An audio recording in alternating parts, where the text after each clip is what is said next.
সেনাবাহিনী কি মাতৃভূমি রক্ষা করতে প্রস্তুত? দেশে বড় যে কারণ দেশবাসীর চোখের আড়ালে রাখা হইতেছে তা হইল বাংলাদেশের সীমান্ত এখনো অস্থিতিশীল। সীমান্তের ঠিক ওপারে আরাকান আর্মি এবং মিয়ানমার সরকারি বাহিনীর মধ্যে লড়াই চলমান। রোহিঙ্গারা এখনো নিজের ভূখণ্ডে নির্যাতিত। আজও তাদের দেশ থেকে বাধ্য করা হচ্ছে, আরো শরণার্থী আমাদের দেশের দিকে ঠেলে দেওয়ার অপচেষ্টা অব্যাহত আছে। এই সুযোগে কুকি চিনরা বেশ সক্রিয় হয়েছে। ইন্ডিয়ার মণিপুর, মিজোরাম এবং বার্মার চীন রাজ্যের স্বগোত্রীয়রা আতাতে আমাদের পার্বত্য চট্টগ্রামের বিশাল একটি অংশ নিজেদের বলে দাবি করতেছে। আপনারা সবাই জানেন পিসিজেএসএস এবং ইউপিডিএফ পার্বত্য চট্টগ্রামে নিজেদের নিয়ন্ত্রণ নেওয়ার চেষ্টা করতেছে। সার্বভৌমত্ব রক্ষার প্রশ্নে এমন হুমকি মোকাবেলায় আমাদের সশস্ত্র বাহিনীর পরিকল্পনা এবং প্রস্তুতি কতটুকু তা দেশবাসীর জানা প্রয়োজন। পাশাপাশি ইন্ডিয়া অবিরতভাবে তার বল প্রদর্শন করতেছে। অমিত শাহ এবং রাজনাথ সিং এর নিয়মিত হুমকি স্রেফ ফাঁকা আওয়াজ বইলা উড়িয়ে দেওয়াটা ঠিক না। ডক্টর ইউনূস সরকারের উপর ভারত মোটেও খুশি না, এটা কিন্তু মাথায় রাখেন। বাংলাদেশ আক্রমণ করে ইন্ডিয়া যে তাদের পুতুল হাসিনাকে আবারও ক্ষমতা বসানোর চেষ্টা করবে না এর নিশ্চয়তা আছে কি? কিংবা এমন আশঙ্কা কি কোনো সমরবিদ অস্বীকার করতে পারবেন না। অবশ্য আক্রমণ বা আগ্রাসন বলি তা করতে ইন্ডিয়া বেশ কয়েকটা অজুহাত ধীরে ধীরে উচ্চারণ করে পটভূমি কিন্তু তৈরি করতেছে। যেমন সংখ্যালঘু নির্যাতন, নিপীড়ন, ইসলামী মৌলবাদের উত্থান, ইন্ডিয়া অবৈধ বাংলাদেশের অনুপ্রবেশ ইত্যাদি। এমন হুমকি মোকাবেলায় কি আমাদের সশস্ত্র বাহিনী প্রস্তুত আছে? দেশবাসীর সামনে বুকে হাত রেখে আমরা প্রস্তুত এমন অভয় বাণী দেওয়ার সততা, সাহস কি তিন বাহিনী প্রধানদের আছে? সেনাপ্রধান জেনারেল ওয়াকারুজ্জামান, নৌবাহিনীর প্রধান রিয়ার অ্যাডমিরাল নাজমুল হাসান এবং বিমান বাহিনীর প্রধান মার্শাল হাসান মাহমুদ খান কি দেশবাসীকে পরিপূর্ণ আশ্বাস দিতে সক্ষম যে তারা বহিঃশত্রুকে মোকাবেলার পুরোপুরি তৈরি আছেন? আগে তো এই কাজটা করবেন। বাংলাদেশের রাজনীতি নিয়ে মাথার একেবারে পোকা উঠে গেছে না? নিজের কাজের খবর নাই, রাজনীতির খবর নিয়ে মাথা গরম করে বসে আছেন। খুনি হাসিনার পতনের আগে 19 জুলাই রাতে সারা দেশে কারফিউ জারি এবং সেনা মোতায়েন করছিল তৎকালীন ফ্যাসিস্ট আওয়ামী লীগ সরকার। কিছু দলবাজ আর্মি অফিসার তখন বিক্ষোভরত নিরস্ত্র ছাত্র জনতার দিকে গুলিও ছুড়ছে, মারাও গেছে ওই গুলিতে। আমাদের কাছে ভিডিও আছে।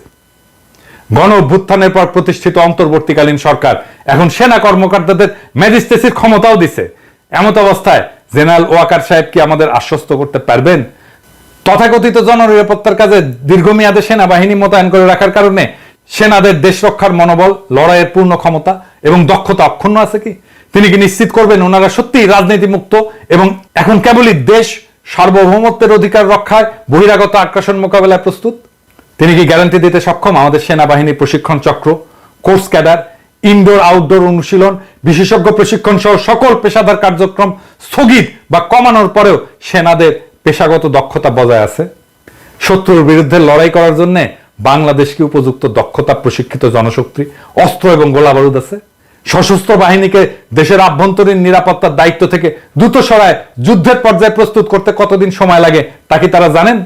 তবে আমি দৃঢ়ভাবে বিশ্বাস করি সেনাপ্রধান জেনারেল ওয়াকারুজ্জামান জানেন দীর্ঘদিন ব্যবহার না করলে ধারালো অস্ত্রটাও মরিচায় ক্ষয় ধরে যায়।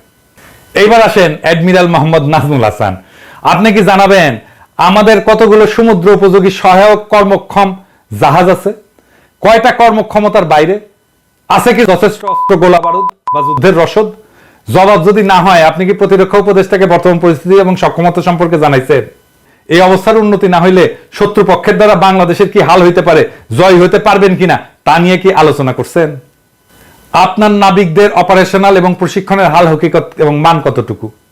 নৌ প্রধানকেই নিশ্চিত করতে হবে আমাদের সমুদ্র সীমা লঙ্ঘিত হইলে তারা দ্রুত সময়ের মধ্যে ব্যবস্থা নেবেন। ওই যে মনে আছে না, সেন্ট মার্টিন দ্বীপে বার্মান নৌবাহিনী 7 দিন ধরে গুলি বর্ষণ করার পর সেখানে নৌবাহিনীর জাহাজ পৌঁছেছিল 7 দিন পরে। এটা কিন্তু দেশবাসী জানে। এবার আসেন বিমান বাহিনীর প্রধান মার্শাল হাসান মাহমুদ খান, আপনি কি আমাদেরকে বলবেন কিভাবে আপনার বিমান আমাদের আকাশ মুক্ত রাখবে? কয়টা উড়বার পারে আর কয়টা পারে না? গত 1 বছরে আপনার অপারেশনাল পাইলটরা কি 30টা ফ্লাইং ঘন্টা আকাশে থাকতে পারছেন? আপনি কি মনে করেন বর্তমান সক্ষমতা নিয়ে শত্রুপক্ষের মুখোমুখি হইতে পারবেন? যদি না পারেন আপনি কি ডক্টর মোহাম্মদ ইউনূসকে অবহিত করছেন? 3 বাহিনীর প্রধানকে বলতে চাই, এখন আমি কইলে অনেকে কয় আপনি কর কে, আমি কমু। শুনেন, শোনা লাগবি। আপনাদের প্রধান দায়িত্ব বহিরাগত আগ্রাসন মোকাবেলায় প্রস্তুত থাকা। সেই দায়িত্ব ভুলা বা এড়ায় দেশের আভ্যন্তরীণ জননিরাপত্তার কর্মে, শ্রমে এবং বাহবায় খুশি হওয়া কি পেশাদার সেনার কাজ? দেশ আক্রান্ত হইলে আপনারা কিন্তু ক্ষমা পাইবেন না। অতীতে সশস্ত্র বাহিনীর প্রধানরা দেশের অভ্যন্তরে বেসামরিক নাগরিককে যতটুকু সহায়তা দরকার ততটুকু কইরা দ্রুত নিজেদের ব্যারাকে ফিরতে দেরি করেন নাই। কিন্তু আপনারা দেখাচ্ছেন ভিন্ন আর এক আচরণ। আপনারা দীর্ঘ সময় নিজ নিজ বাহিনীকে সেনানিবাসের বাইরে রাখতে এবং নিজেরা থাকতে চাইতেছেন। খুব মজা, তাই না? এখনো বহু বিচিত্র লেনদেনের ভাগিদার হওয়া যাইতেছে, তাই না? আমরা খবর রাখি কলে, হ্যাঁ আমরা খবর রাখি। নেহায়ত ভদ্রতা কইরা কই না, নেহায়ত ভদ্রতা কইরা কই না। আমি কলে কইছিলাম কয়েকজনের আমল নামা কিন্তু প্রকাশ করে দেব, এখনো করি নাই, হাতে রাখিছি। সবকিছু দেখাই দিলে তো সবই শেষ, তাই না? তরুণ অফিসার এবং সৈনিকদের আমি বলি, আপনারা নিশ্চয়ই জানেন, তারপরেও বলি, বেসামরিক নাগরিকদের সাথে মিশে যাওয়া এবং তাদের সাথে বাধাবন্ধনহীন ভালো মন্দের গণ আচরণে সংক্রমিত হইয়া অতীতে একাধিকবার সেনাবাহিনীর ইমেজ সংকট কিন্তু দেখা দিছে। এবারও তেমন একটা কিছু কিন্তু ঘটতে যাইতেছে। অকার্যকর পুলিশে অজুহাত ব্যবহার করা হইতেছে সেনাবাহিনীকে অনির্দিষ্টকালের জন্য মোতায়েন রাখার অভিপ্রায় থেকে, যা মেনে নেওয়া কিন্তু যায় না। আমরা মনে করি খুনিরা আড়ালে আছে বলে পুলিশ এখনো ভীত।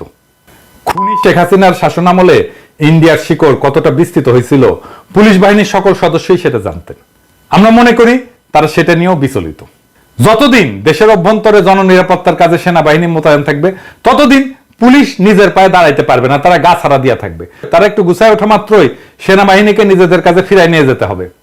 আমরা পুলিশকে মোটিভেট করব আসার জন্য, পুলিশের মনোবল বাড়াবো দরকার হইলে। সেনা প্রত্যাহার করা হলে পুলিশ ঠিকই অ্যাকশনে যেতে পারবে। ভাবসাব দেখে মনে হইতেছে অন্তর্বর্তীকালীন সরকার সেনাবাহিনীকে মাঠে রেখা বেশ খুশ মেজাজে আছে। তারা হয়তো চাইতেছে দেশ রক্ষা বাহিনীর সমাজ রাজনীতির বিভিন্ন নোংরা আবর্জনা এবং জঞ্জালের মধ্যে জড়ায় সরকারকে কলঙ্ক মুক্ত রাখবে। আহারে, এই হইতেছে প্রফেসর ইউনূসের সরকারের বুদ্ধি। উপদেষ্টাদের বুদ্ধি হচ্ছে এই লেভেলে। সশস্ত্র বাহিনী বলছিল না যে 632 জন কে অঘোষিতভাবে লুকায় রাখা এবং পতিত সরকারের কয়েক হাজার খুনি দাগী অপরাধী দুর্বৃত্তকে দেশব্যাপী সেনা ছাউনিতে নিরাপদ আশ্রয় দিছিল। এর জন্য কিন্তু দেশবাসী বিস্মিত এবং ব্যথিত হয়েছিল। পতিত ফ্যাসিস্ট সরকারের বিভিন্ন পর্যায়ের নেতা নেত্রী সংগঠক কর্মকর্তাদের নিরাপদে দেশান্তরিত হওয়ার সকল ব্যবস্থা যে সশস্ত্র বাহিনীর একদল শীর্ষ কর্মকর্তা করে দিচ্ছেন তা যেই না জনগণ ক্ষুব্ধ হয়ে উঠছে। কলঙ্কজনক এমন ভয়াবহ ঘটনার কারণে সশস্ত্র বাহিনীর এই 3 প্রধানের প্রতি মানুষের সকল আস্থা ধুলায় মিশে গেছে। ফ্যাসিস্ট সরকারের পতনের পর 3 বাহিনী প্রধানের প্রত্যেকটা পদক্ষেপ থেকে বোঝা যায় সশস্ত্র বাহিনীর বর্তমান নেতৃত্ব দেশপ্রেমিক ভূমিকা রাখতে অক্ষম। দলবাজ, অযোগ্য, অদক্ষ, দুর্নীতিপরায়ণ কর্মকর্তাদের অবসারিত কইরা প্রথমেই তাদের উচিত ছিল আগাছা নির্মূল করা। বিড়াল মারতে হয় প্রথম রাতে, তারপর স্বচ্ছ একটা ব্যবস্থা প্রবর্তন করে দ্রুত সকল শূন্য পদ এবং র্যাঙ্ক পূরণ করা। আমি মনে করি এই ক্ষেত্রে অবসরপ্রাপ্ত সেনা কর্মকর্তা এবং যাদেরকে চাকরি থেকে বাধ্যতামূলক অবসর দিচ্ছেন তাদেরকে পুনর্নিয়োগ এবং চুক্তিভিত্তিক নিয়োগ করা যাইতে পারে। কিন্তু দুঃখজনকভাবে 3 বাহিনীতে দেখা যাচ্ছে ফ্যাসিস্ট শাসনের অনুগামী অফিসারদেরকে এখনো সব পদে বহাল রাখা হয়েছে এবং অনেককে পদোন্নতিও দেওয়া হচ্ছে। অতি দ্রুত এই সমস্ত বন্ধ কইরা এর বিপরীত ধাতা প্রবাহিত যদি না হয় তাহলে যা চলতেছে তার রুখে দাঁড়াইতে হবে তরুণ অফিসার এবং সৈনিকদেরকে। আপনারা আমাদেরকে পাশে পাবেন, জনতাকে আপনাদের পাশে পাবেন, আমরা সে ব্যবস্থা করব।